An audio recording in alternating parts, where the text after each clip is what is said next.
You know, deep inside the mammalian brain, there's a quiet but absolutely relentless battle for survival unfolding every single second of your life.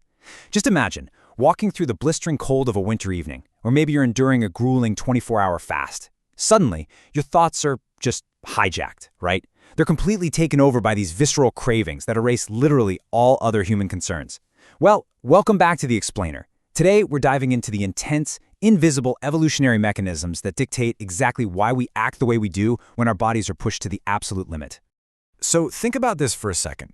Have you ever noticed a friend, or let's be real, maybe it's you, completely change personalities when intensely hungry, exhausted, or craving something? That sudden shift from a calm, rational human being to someone who is wildly impatient and single-minded. We like to joke about being hangry, but what you're actually witnessing there is a chaotic, ancient biological takeover of your behavior. All right, so here's our roadmap for this explainer. First, the hijacked brain. Then, the biological thermostat. Third, hunger, fear, and cravings. Fourth, inside the command center. And finally, taking back control. Let's get into it. Starting off with part 1, the hijacked brain, when biology overrides free will. To really understand this takeover, we've got to start with the foundational concept of a drive state. Basically, a drive state is an intense, internal, affective experience that motivates us to satisfy critical survival and reproductive needs. Now, typical emotions, like joy or sadness, they can be broad and fleeting, but drive states, they are highly specific, and honestly, they're ruthless. They operate on this profound evolutionary system of the stick and the carrot. They generate incredibly uncomfortable physical punishments when your body lacks an essential resource, and then, boom, they deliver this immense, overwhelming pleasure when that balance is finally restored. And when a drive state kicks in, you experience this psychological funnel called the narrowing of attention. Your mind basically undergoes a severe inward cognitive collapse. It completely discards your long-term goals, it strips the value of unrelated objects, and it actively flattens your time perspective, which is what causes that extreme impatience. Whether you're facing severe dehydration or exhaustion, your brain essentially puts blinders on you. It hyper-focuses your mind entirely on the present moment and on immediate personal consumption. It'll even actively push aside altruistic social connections just to protect your physical body. It's wild.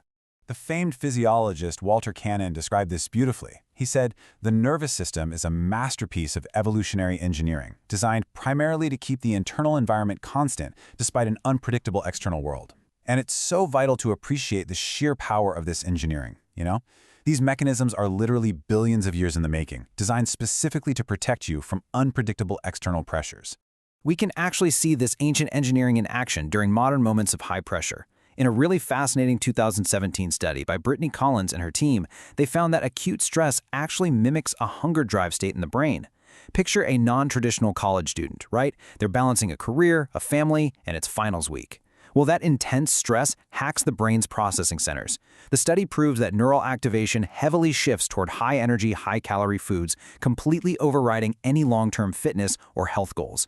Your brain basically thinks you're in a primitive survival scenario, so it funnels all your cognitive resources toward immediate caloric gratification. Moving right along to Section 2, the biological thermostat and the pursuit of balance. So, the crucial point here is that every single drive state is ultimately chasing homeostasis. This is your body's active, tireless process of maintaining a stable, consistent internal physiological environment around a very specific set point. You can think of homeostasis exactly like a biological thermostat in your house. When a critical variable, like your blood sugar, your core temperature, or hydration, drops too low, the body instantly triggers a corrective drive state to force you into action. Don Jackson summed it up perfectly. He called homeostasis the great hidden force operating in every system, working tirelessly to keep our internal world unchanged and completely safe from external chaos.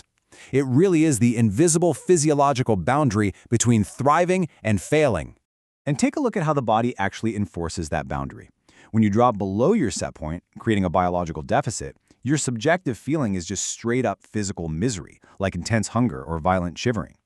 But the moment you move back toward that set point and return to equilibrium, the subjective feeling is an overwhelming rush of pleasure.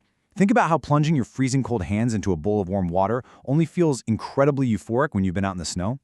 Pleasure, in its rawest biological form, is fundamentally tied to that homeostatic restoration.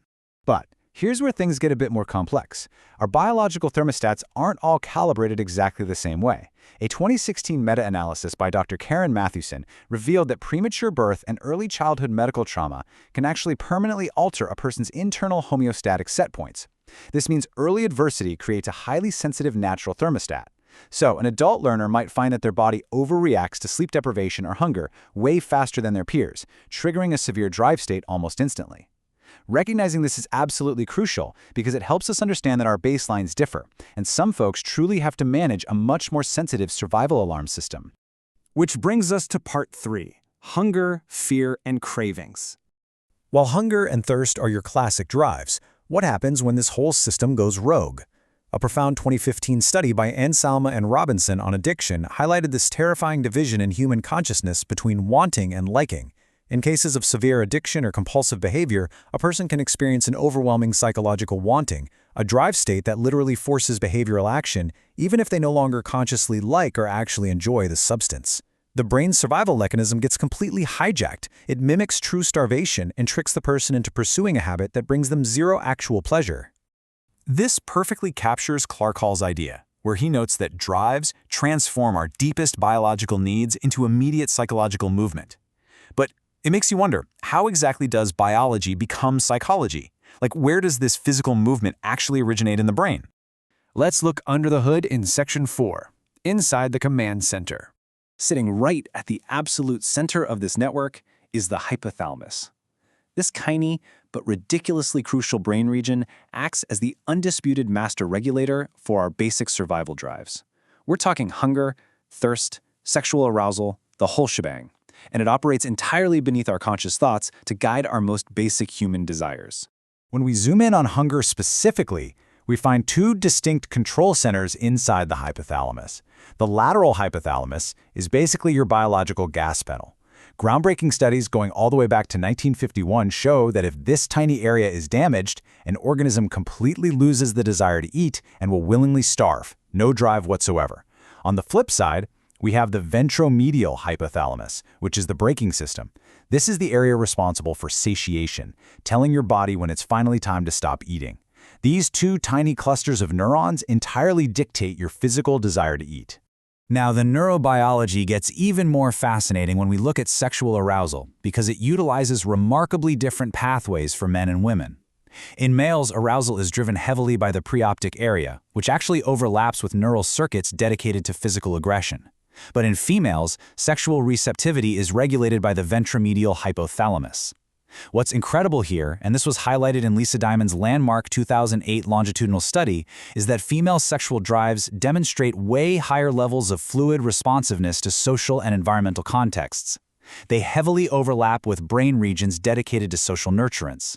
However, for both sexes, the septal nucleus acts as the common center, lighting up to deliver that intense rhythmic pleasure. And finally, Section 5. Taking back control and outsmarting our ancient brains. To actually outsmart our brains, we first have to understand the devaluation effect. When a drive state like hunger is primed, your orbitofrontal cortex just starts firing rapidly. It artificially inflates the value of food while actively devaluing non-food items. Have you ever tried to study when you're starving? You can't. Your brain is intentionally making everything else in your environment, your homework, your long-term goals, your hobbies, seem completely uninteresting so that you prioritize immediate survival. George Loewenstein really hits the nail on the head here. He points out that our desires are not fixed constants. They are dynamic equations constantly rewritten by the sights, smells, and internal chemical tides of the moment. And because our internal states are just so vulnerable to external manipulation from modern cues, we can easily be tricked into a drive state even when we aren't truly in a deficit. Like a fast food billboard can trigger your lateral hypothalamus way before your stomach actually needs calories. But hey, we have a defense. Dr. Charlotte Hagerman's 2026 study offers a blueprint for outsmarting this whole system. Her team found that establishing strict, repeatable eating routines actively removes unpredictable external cues. By regulating when and how you eat on a stable schedule, you can actually prevent your lateral hypothalamus from triggering those impulsive cravings. You are effectively outsmarting your ancient brain. It allows you to walk right past vending machines and targeted ads without your attention narrowing and your goals collapsing. You get to take the wheel back from your biology. So I want to leave you with this final thought to chew on. Take a look at your own environment today. What specific visual triggers or smells in your daily routine instantly make you crave things, even when you know for a fact you aren't actually hungry or tired? Identifying those modern environmental cues is the absolute first step in stopping them from hijacking your ancient evolutionary brain. Thanks for joining me on this explainer, and until next time, keep questioning what's really driving you.